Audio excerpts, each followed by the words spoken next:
Danny, we could be recording this right now. We talk about PS5 and direct storage and Well, I'm going to be talking about direct storage because that is a key part. This PC port of Ratchet and Clank, Rift Apart Tangerine, is what we're going to be talking about today. I spent way too long talking about Rift Apart on the podcast, and I was like, I need to deep dive yeah. this game in a Tangerine right now because my brain is full of Ratchet and Clank right now because I've It just was 20 It believes minutes what? we're talking about on podcast Well, or something like that. I have 100% at this game. As you know by now, I'm a massive Yeah. Ratchet and Clank enjoyer, and I have been waiting, dare I Oh, that's a say, nostalgic door. baiting Baiting? Insomniac to release their games on PC. How how are you baiting them? By saying, you know what, Insomniac, you release a Ratchet and Clank game on PC, I'll fucking buy it. You guess what I did? On day one. I bought it. Because I fucking love Ratchet and Clank, and I have not played Rift Apart because I don't own a PS5. Yeah. I don't have PS5, but I've played a couple of hours of it around with friends. So me and you both have played pretty much every single Ratchet and Clank game, right? I think we've not both of us have not played one of them, but we've not played different ones of them. Yeah, we've both not played Deadlocked, the Gladiator one. No, I played a little bit. I've never played it, but I've actually played that. Was that you playing it on the Steam Deck when I handed it to you? No. I played it on okay. friends like ages ago, like before the PS3 came out. Okay. Yeah, because I installed it on my Steam Deck, but I haven't actually played it. But I was like, I've played like all the. I haven't played one. I haven't played Ratchet and Clank 1, but I've played every single PS2 game. I played all the PS3, like the Future Tools of Destruction, Crack in Time, Into the Nexus, which I believe is the last ever Ratchet and Clank game on the PS3. Yeah, I think that's correct. Yes. So is it just you haven't played either of the ones? Like, you haven't played the remake of the one, have you? No, I haven't played the PS4 Ratchet and Clank, and I haven't played the. No, I haven't played the original Ratchet and Clank. I always started from Ratchet and Clank 2. I don't know if the one I'm kind of haven't played 2. I don't know. I mean, Deadlock I haven't really played much of either, but I didn't play All for One that much of it. I didn't really like it. Yeah, I played All for One and I didn't like it either. I think so it was I didn't like complete it. I didn't see the story doesn't like. Okay, I like the story. Like I find the characters interesting. But I didn't like Crack in Time, but I played it for the story. I thought it was incredibly short and very shallow. Crack in Time. I like the story. I mean, Quest for Booty was the one that was like the shortest, right? It was very short, and very great as a thing to play. It was very fun. It was like a short. All of your weapons started at level 3, right? Because it was meant to be like a half adventure. Yeah, there's pretty much no leveling with that. It was more just get a few weapons and then continue. It was just a Ratchet and Clank. If you've never played a Ratchet and Clank game, it is a shooter platformer with RPG mechanics on your guns that level up as you use them. I feel like before, like at a time, like there's like Ratchet and Clank games were kind of like dying down on the PS3 and like the PS4 was coming out. Like we weren't really seeing Ratchet and Clank games. I feel PC never had them. We got one Ratchet and Clank game on the PS4, I believe, and we got one Ratchet and Clank game on the PS5. So, but the PS2 and the PS3 era of Ratchet and Clank was fucking stacked. Yeah. But I feel like when there was a drought with them, I feel like now that like it's come out on the PS5 and it's been successful, I feel like did you ever play the PSP Ratchet and Clank games? Because I did, and those were great. I did, yeah, a little bit. I never played them, but I played a couple. I completed them. There's 3 of them. I've only played 2 of them actually. Size Matters. That was when I played. Yeah, Secret Agent Clank. What's the other one? I think the other one I didn't play. I remember there was a bee gun in one of them. Yeah, that's Secret Agent Clank, isn't it? Look. It was Size Matters. Yeah, I was thinking, when there was a drought of Ratchet and Clank games, like that's when I realized that there's not really any other game series like Ratchet and Clank. Like I can't really like the weapons are just so crazy, and it's like a 3D it had platform such a great shoot 'em up. mix of like like self-deprecating slash Yeah, yeah. They anti-capitalist, like they parody the satirical world. parody Yeah, humor mixed in with like platforming and just but badass. I feel like Ratchet and Clank was the first 3D game with shooter with a controller I ever played, and I was like, oh, it feels good to shoot in this game. yeah, Like, yeah, I yeah. feel like it was one of the first games I ever played with like strafe shooting. Whereas these days you have very much, you just use dual analog sticks, where strafe shooting in like single player shooter games is so fun to play. And like playing Rift Apart with a DualSense I controller agree. feels fucking good. It's like Yeah. or just even playing it with a Steam Deck controller feels really good as well. Like Are, just are, are an we are Xbox we controller. are we getting into haptic feedback or weapon differences? Because I really really like how the different So I weapons feel with this played game. on Ratchet and Clank Rift Apart with the DualSense wirelessly. I can't remember what features I had wirelessly. I'd have to look it up. Did any of your weapons feel heavier to like use the triggers? That's the key I thing. think so, but I could be imagining it. Let me look Okay. up. Well, I've looked up before and it's like I talked about this before on the podcast, where I just said I think Yeah. the vibration on the DualSense controller is like super fucking heavy. Where Yeah. I'm just like every time I click on something, I'm like, oh fuck, that's a powerful, haptic feedback. Yeah, in the there. podcast I was investigating and it looks like you can only turn it off and on the PC or on Steam. I think there's a slider or like 3 options or something on the PS5. if Oh, I remember leveling up the correctly. burst pistol. Which is essentially like half pistol, half SMG. So if you tap fire it, it's like a accurate pistol, and then if you hold it down, it essentially becomes like a less accurate SMG sort of gun, which is That's like a really cool. nice way to do it. Yeah. Is there any boring weapon? Because I only played it for a few hours and it was like only halfway through the game when my friends Yeah. So I've saved, used like, doing, like, every some of the single gladiator weapon. stuff. So Any boring weapons? I think the gun I like the least is probably the ice gun. Really? I like the ice gun. The problem with the ice gun is you don't level it up by hitting people with it. It levels up by you throwing it at people and then dealing damage to those enemies with a different weapon. Yeah, So it's one of the hardest guns to level up, and it's never Right. very engaging. Whereas like it's Oh, basically a combo weapon. But Yeah. the Yeah. topiary I was always sprint switching back and the forth. the topiary sprinkler is a way more engaging combo weapon and is way easier to use. So it's That's sort of fair. like you don't really need the ice gun when you have the Yeah, topiary that's fair. sprinkler. I The don't know, topiary I sprinkler can't is remember if fucking I had amazing access as well to that or not, because but- you throw it down, it sends out a sprinkler, and then the sprinkler shoots a bunch of flowers, and then it shoots out this water beam. When it hits enemies, it basically stuns them and turns them into flowers. And then when Oh, it's you that hit one, them, they take double damage from the hits, like similar to the Mhm. ice, pretty much. Yeah.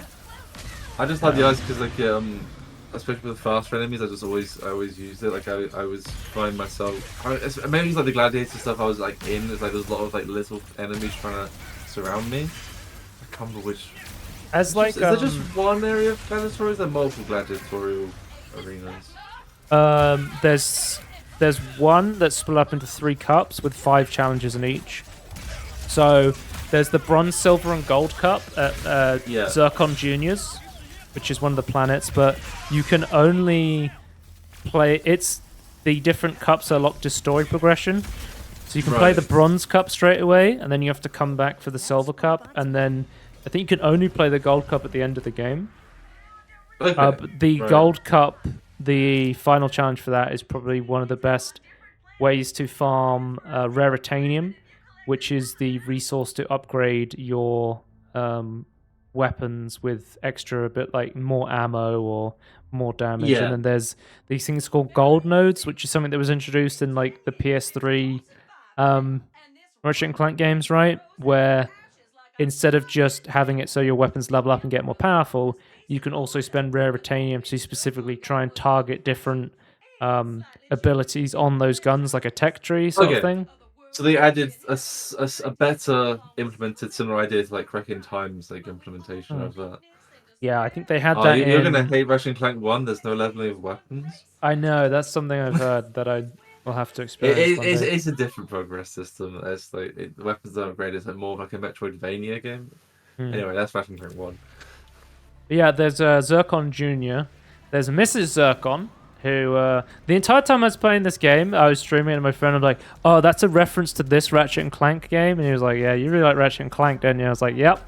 There's a lot of references to Ratchet and Clank Yeah, games, and I can tell you the yeah. exact Ratchet and Clank game it's from. Um, I mean, you opening that door with the bolt, I can tell you where that's from. That reminds me of like the Ratchet and Clank 3's doors. do you ever play the multiplayer for Ratchet and Clank where you'd have to? Was it Ratchet and Clank 3?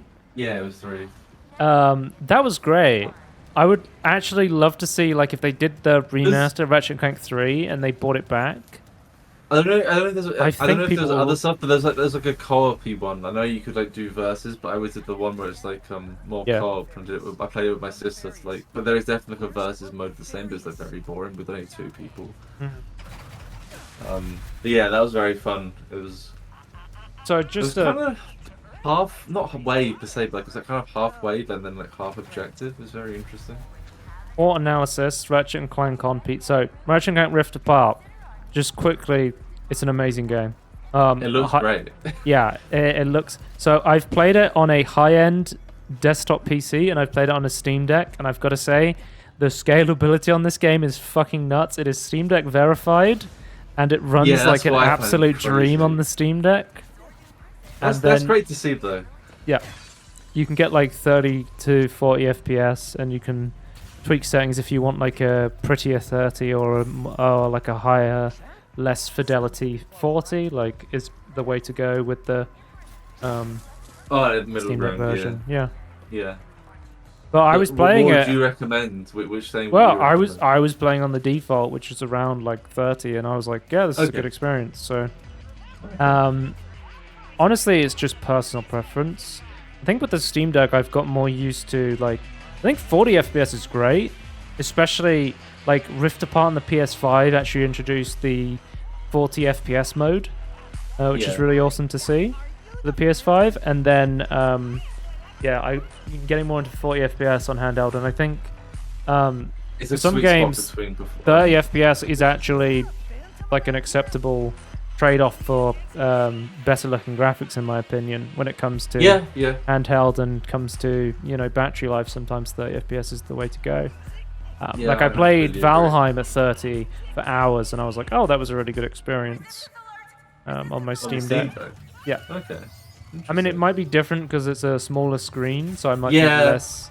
Absolutely, I think it makes a big difference. Like I might be experiencing less motion blur from the input latency time, but oh my god, it's scared. Yo, dude.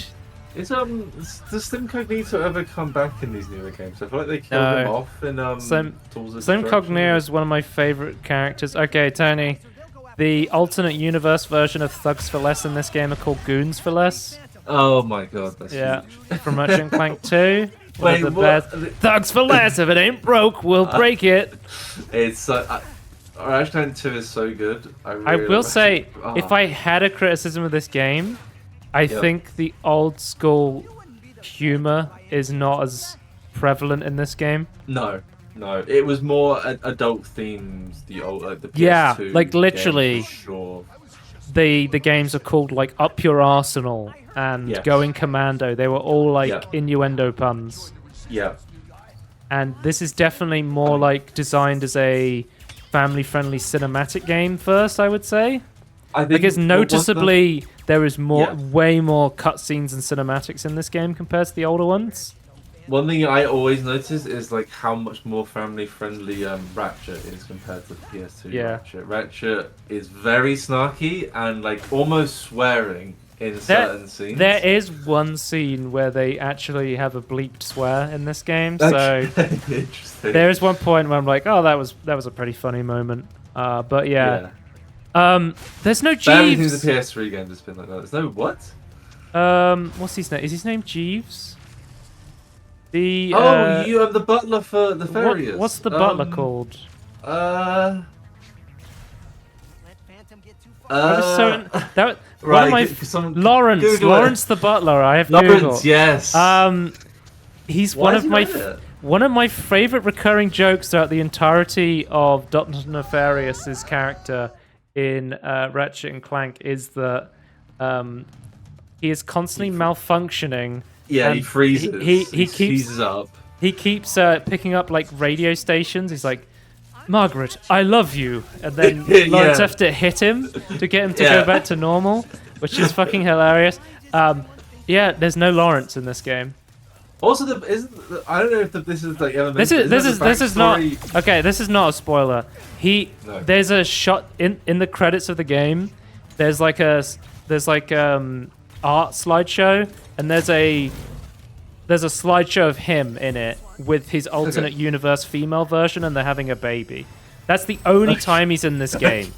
Okay. But he's not actually in the game. He's in a post-credit slideshow. Yeah, that's annoying. Okay. But in Ratchet & Clank 3, isn't it like Nefarious was originally organic and then like got completely messed up by like Quark stopping one of his nefarious I guess objectives, and then had to turn himself into a robot. Isn't that like his entire backstory? No, I think from the PS3 games on, Ratchet and Clank became more cinematic. It became more fun. It became more, and this is the lesson we have to learn: friendship above all else. Yeah, I want to say the first two, like Tools of Destruction and Quest for Booty, like it was more like kid friendly, but like, I think it still had a little bit of Snark. Something to say about society. I think that after like Crack in Time and onwards, like the latter half of like the PS3 Ratchet & Clank, like heavily like. Don't get me wrong. I'm nitpicking right now because this game's so amazing. it's the only problem. That's a good problem to have. Yeah. So I was talking about the port runs flawlessly. Nixes and Insomniac did it. What is it with Nixes and Insomniac? Like the Spider-Man games are just absolutely amazing on PC. Good, they're a good like technical team and like. I'm excited to see. I'm hoping we see more Ratchet and Clank games. I'm hoping we see more Ratchet and Clank games on PC. I'm excited to see their Wolverine game. They're making like a Wolverine game, right? So interesting to see what they do with that. You don't know the story of Ratchet and Clank Rift Apart. Clank remakes the Dimensionator. Was the Dimensionator from A Crack in Time? I think I want to say yes. But he fixes the Dimensionator, and he's like, I'm gonna find the dimension where all the Lombaxes are, so you can go and meet your family. Okay, so that's from Tools of Destruction. Yeah, Tools of Destruction. So okay, I like how every single game of Ratchet and Clank is, Ratchet is the only Lombax in the universe, apart from this other Lombax. That no one ever talks about. Oh, what about the Lombax in Ratchet and Clank 2? What about the Lombax in Tools of Destruction? Oh, there's another Lombax in an alternative universe called Rivet? There's 2 Lombaxes in the universe? What the hell? Yeah.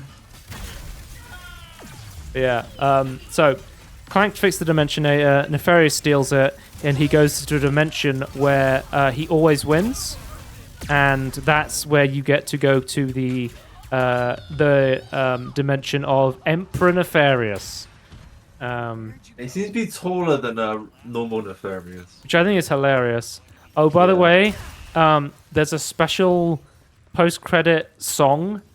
I think if you defeat the game with the higher difficulties, of Nefarious and Emperor Nefarious singing it together. I'm just looking at some ray trace reflections here and how beautiful they are on PC. Yeah. I mean, I've moved around purple reflection or purple lighting and with reflections. It just looks great. Yep.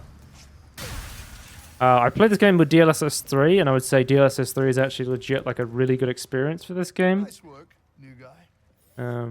Fan to me. Loading times are amazing. It seems like NVMe SSD, you get like PS5 level loading, slightly slower, but it seems like upgrading past like just a baseline NVMe SSD doesn't actually give you more loading time. I think it's a bug at the moment. Yeah, like one limitation with like the implementation of the technology. I did experience some like random crashing when I was playing this game, and I've seen other people talk about that. But sometimes I'd be like, I would play for like 4 hours and I wouldn't get a single crash, and then sometimes I would crash a couple of times and then it would be fine. So like it's a sort of a mixed bag. I think there's been a couple of patches now since I last played it, and one of my big complaints originally was, if you saw at the beginning of the video, there was like a random texture. The low texture. Yeah, sometimes you will get like a random texture that just loads in super low resolution for no reason. And I believe that on the patch notes they said they fixed that. So whether it's fixed, I'm not sure. But it's nice that they're like immediately addressing these small issues people are having. So they seem to be on it to like try and fix it, which is nice to see as a post-launch support. It's like insane to see a PC port that isn't just completely broken in 2023. Yeah, so with shader compilation issues. This has no shader compilation issues. It is crazy. With the good ray tracing that doesn't, and I think what I find going back to the Steam Deck stuff is like it's impressive how well it scales to be low. Yeah, I mean, I was side of the. Yeah, I think I was supposed to be on the That's a bug in like the original Ratchet and Clank, I swear. I think because I have an NVMe drive in my Steam Deck, so I'm running the game on a NVMe drive, so the loading sequences are just instantaneous. I have seen like if you run it on the internal ECM memory, where you have like a SD card in there. On the lower Steam Deck model. Yeah, or if you have an external SD card like I do in my Steam Deck and installed it on that, you will actually get loading times like when you have that portal sequence where you're loading levels very quickly on an NVMe SSD. It's just instantaneous, and then on like a old hard drive or a on the Steam Deck's ECM memory or SD card, there's actually like a noticeable loading time comparatively. So that is something where the actual quick loading is coming in from utilizing the SSD, which is like put it on your really nice to drive. see. Or a SATA drive if you have one of those. SATA drive I think is actually slower than an NVMe, but it's still a lot better than a hard drive. Yeah. So it's the first Ratchet and Clank on PC that isn't like a PS Now streaming to your and isn't emulated. Yeah, because you can definitely emulate Ratchet and Clank on PC. So I wanted to deep dive this game because I've 100%ed this game. I saw some people complaining about it because they were saying the game cost I think £50 on release, and they were saying, well, it's a re-release of a game that came out 2 years ago.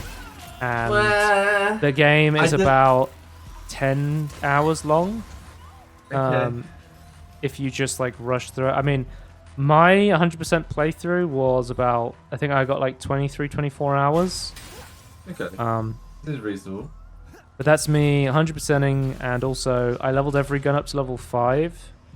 And technically, because I wanted to level all the guns up to level 5 because I was like, oh, is that the secret achievement I need? Is to get...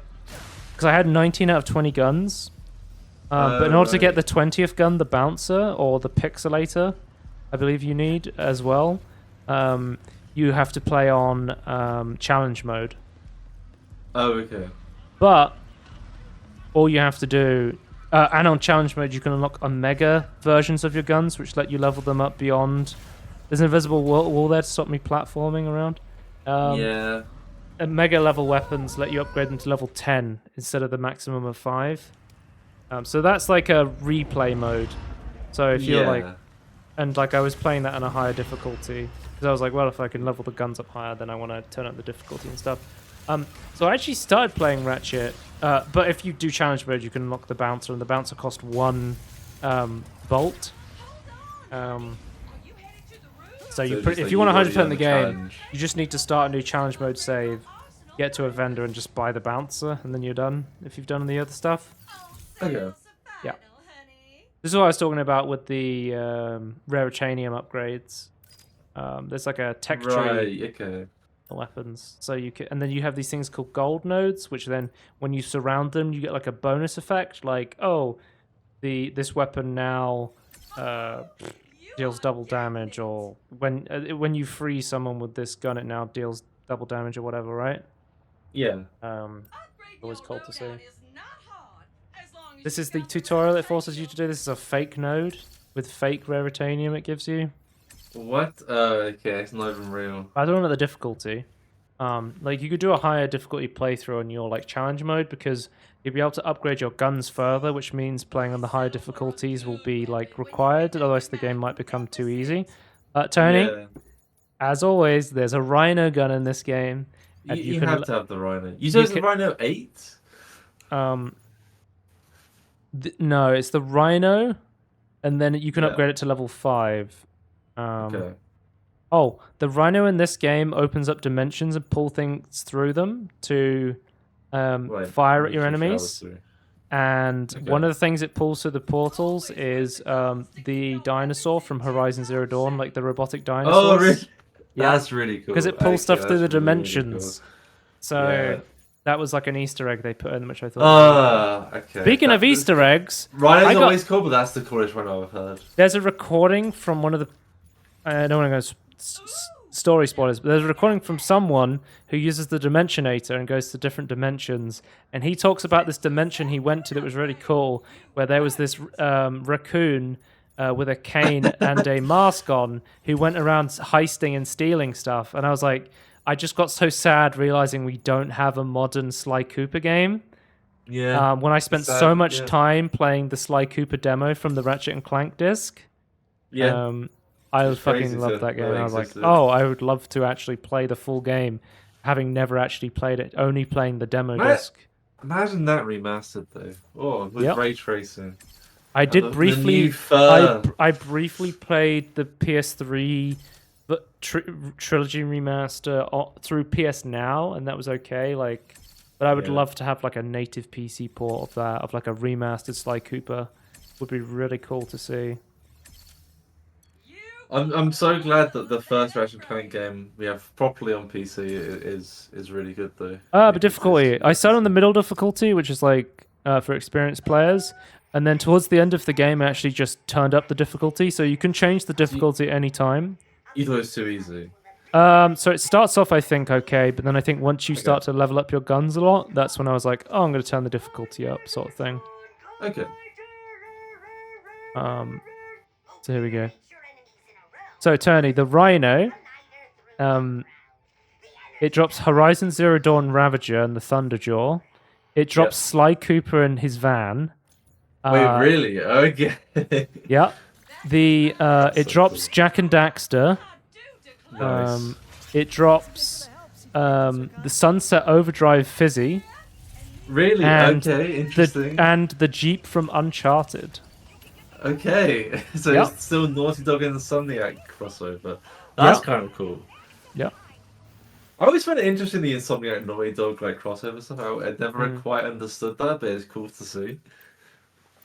But they both had amazing mascot platformers back in the Well- PS2 era, right? Well, they also both hit like I think most of the games they hit each other's Easter eggs in each other's games, So which is always really you cool. can equip weapons to individual keys, which is something I was doing a lot. It's like, oh, I can quick switch between the keys. And then you get to a point where you have like 20 weapons, and you're like, oh, Yeah, I'm going to just start use the having to radio use the wheel. weapon wheel. Yeah. Well, you're only allowed to bind 8 of them to a key. And then Okay. the way you move those around is you just change how they appear on your radial. So Yeah, if you, you switch between different. you put different radios. weapon slot 1 into weapon slot 1 on the radial, and that's how you quickly equip that. But I Yeah. found once I had surpassed those 8 weapons, I was like, oh, okay. It's a lot easier just to use the weapon wheel at that point. I Which, actually when you asked use the actually weapon played- wheel, it Yeah. slows down time. So it actually Yeah. just completely freezes time. Yeah, much like the older games. In the parts that I was playing it seemed like the game was encouraging you to switch weapons a lot. Like there's a lot of like combo stuff to do, or like Yeah, this, so and they there's a lot of specifically rigged to you remember specific Mr. weapons. Zircon from the original games. Mr. Zircon's now a vendor, or Mrs. Zircon's a vendor, and her husband's retired. But Okay. there's Mrs. Fungal, which is what you're going to see me shoot here, which is the minion. There's I like also the Fungal, the Doom bots, if you remember those. Yes. You can. Pull them So back. Mr. Fungal's like a ranged minion that lasts for a while and has ranged attacks. Then you have the Doombots, which are pure melee. so they can only get enemies that are on the ground. And then you Yeah. have the bombardier, which shoots out like a drone strike that basically flies across the screen and shoots things in its path. So like the minion stuff is like really cool in this. I always loved the minion guns in Ratchet and Clank, but it's like cool to see there's multiple ones of them and they all have their Yeah, own I say unique normally place. they're just one of them in a game. It's good to see that. You know what? These are multiple ones. These are good. Let's just have all of Yeah, them. but That's good to see. Rift Apart, like, it feels like a victory lap for Ratchet and Clank. It's like, oh, here's that cool gun from that game. Now it's in this game. Oh, you like Quest for Booty? There's a pirate planet you can go to with all the pirates from the pirate dimension. Massive fan of the pirates from Tools of Destruction and Quest for Booty. Yeah, what are you going to ask? Are you going to ask about the controller or something? No, I was just asking, like, is in the rest of the game, it really encourages you to switch weapons a lot? Yeah.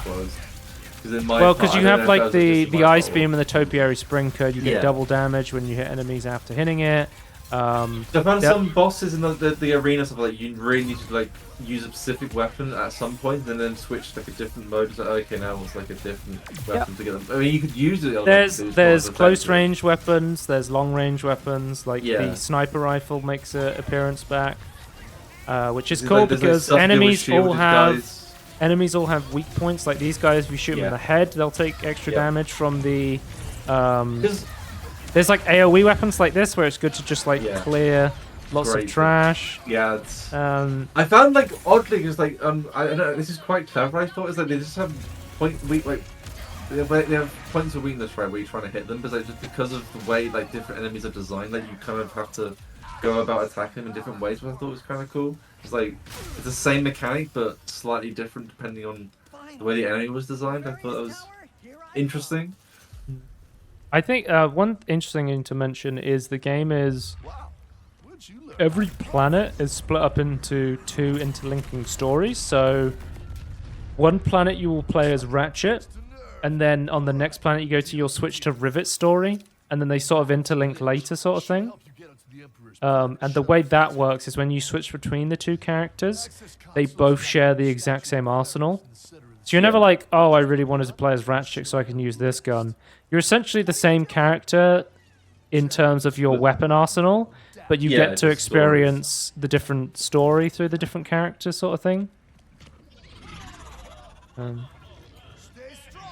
That was quick. He got caught. So this is the Resistance. So Emperor Nefarious is taken over because he always wins, and the Resistance is a bunch of people who have fought against them, including a Lombax called Rivet.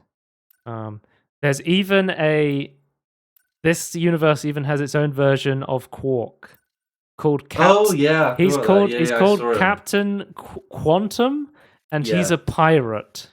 Yes. Which is hilarious. It was interesting to see that. I was like, okay, that's very interesting. Yeah. Yeah, the bit I played on PS5 was very fun. I think I would. Cause I think did we get into this? Did you play this with a mouse and keyboard mainly, right? I pretty much played the entire game with the mouse and keyboard, other than testing the game on Steam Deck, which with a controller, very good experience. Yeah. And I played it on at the end of the game I was just farming Raritanium from the arena challenges at Zircon Juniors. Yeah. And I was around a friend's house and I was like, oh, I'm just gonna sit and play some Ratchet while I just wait around. Using the cloud saves, or did you transfer it manually? I just cloud saves, over the internet. I think for me personally, because I fully intend to like pick this up on PC at some point. I think I would just play this on my PlayStation 5 controller. I think I really enjoyed it on the controller. Oh, so I will say, I never once was like, I want to play this on a controller after having played it on mouse and keyboard. I think if you try mouse and keyboard, you might change your mind. Oh, absolutely. I like the controller experience, so I might just stick with it. Yeah, don't get me wrong. Going from the controller experience was great because it worked. It works flawlessly on the controller. But I just think that mouse and keyboard just gives you so much more precision in your aim, and like Yeah. there's certain I really guns don't like need to aim your weapons. certain guns like the sniper rifle come into their Oh, yeah, own yeah. element when you get them onto the mouse and keyboard. Whereas I- that I- gun has like a required power up that makes it slow down time in order to actually use it properly without getting shot Mhm. immediately trying to snipe people. But like on mouse and keyboard, you can just use it like a sniper. And like speaking of slowing down time, an interesting thing is like when you level up, it slows down time. When you go into your weapon wheel, it freezes time. A really interesting setting I saw when I launched this game, which I thought was really cool. There's a setting in the game called speedrun settings. It's like you can turn off when having it slow down time when you level up, so you can just speed run through the game. That's really there's cool. tons of accessibility options. You can turn down the difficulty at any time. The puzzle sections, which are great by the way, like you remember the classic like Clank bot missions. Yeah. Those sort of come back with like the Clank interdimensional puzzles where you have to guide a bunch of robots. It reminded me of like a slightly easier version of the cracking time puzzles. I thought from what I saw of them. But again, those if you're like playing this game and you're like, I don't like puzzles, I just want to shoot more shit. There's an option in the menu where you can just completely skip puzzles if you want, which is That's nice cool, to see that that's an option. Is there an option for people that only like puzzles to skip the combat? No. Play on the easy mode. I guess. I've heard playing on the easy mode, the enemies like basically can't injure you if you really hate combat.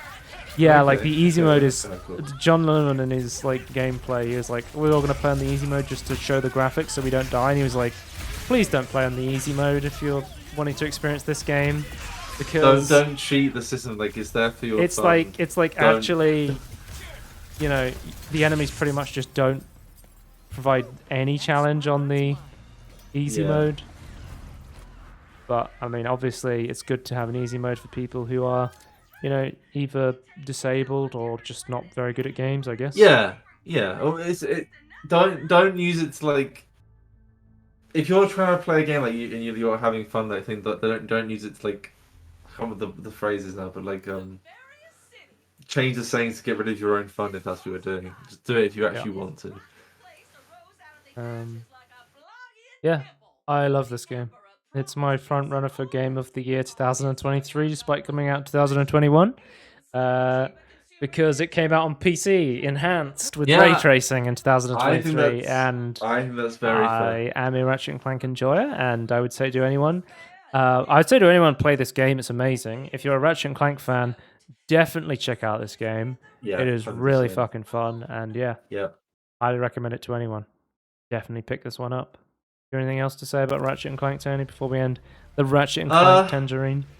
I was just saying, sorry, can you please remaster your other games for PC, or just release them for PC? Like that'd be great. I'd love to not have to emulate it. That'd be fantastic. Yeah, I remember like when Sony was remastering their games on PC, and it was like, "What's my #1 game I want?" Ratchet and Clank. I want it on PC. I want Jack and Daxter as well, but Ratchet I got I it. think is definitely a first. And I gotta say, tastes pretty you asked sweet. for it, you got it. Yeah. It looks See you great, by the way. next time. Goodbye. Bye.